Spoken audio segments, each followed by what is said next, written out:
কালী পুজোর দিন পুজো দিতে এসেছিলাম আমি আদ্যাপীঠ কালী মন্দিরে। আমি যখন পৌঁছেছিলাম তখন মাকে সাজানো হচ্ছিল। মাকে সাজাচ্ছিলেন বাচ্চু ভাই। এবার আপনাদের যেটা মনে হতে পারে অত রাত্রিরে আমি কি করে আদ্যাপীঠ মন্দিরে পৌঁছলাম, কারণ আমি কলকাতায় থাকি, তাও আবার দক্ষিণ কলকাতায়। আমি এসেছিলাম বেহালার আদ্যাপীঠ মন্দিরে।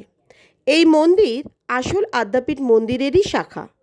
আপনারা যারা কলকাতায় থাকেন তাদের পক্ষে সবসময় আসল মন্দিরে যাওয়া সম্ভবপর হয়ে ওঠে না। সেক্ষেত্রে আপনারা ইচ্ছে করলেই চলে আসতে পারেন বেহালার আদ্যাপীঠ মন্দিরে। এই আদ্যাপীঠ মন্দিরে আসতে গেলে যারা নিউ আলিপুর হয়ে আসবেন তারা নিউ আলিপুর পেট্রোল পাম্পে আসবেন। এসে যে রাস্তাটা চণ্ডীতলার দিকে গেছে সেখানে অটো আছে, অটো স্ট্যান্ডে এসে আপনারা চণ্ডীতলায় নামবেন এবং ইচ্ছে করলে আরেকটা অটো নিয়ে আপনারা বেহালা আদ্যাপীঠে পৌঁছতে পারেন।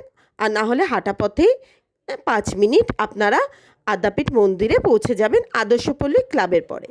আর যারা ডায়মন্ড হারবার রোড দিয়ে আসবেন তারা বেহালা 14 নম্বর বাস স্ট্যান্ডে এসে বাঁদিকে রায়বাহাদুর রোড গেছে, ওখানে অটো স্ট্যান্ড আছে, অটো স্ট্যান্ডে অটোতে উঠে বললেই তারা অটো নামিয়ে দেবে আপনাকে বেহালা আদ্যাপীঠ মন্দিরে।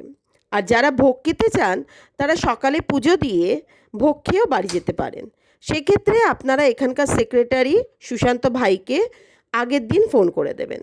ওনার কন্ট্যাক্ট নাম্বার হলো 9830020357। তাই অতি সহজেই আপনারা সুন্দরভাবে পুজো দিয়ে ভোগ খেয়ে বাড়িতে পৌঁছতে পারবেন।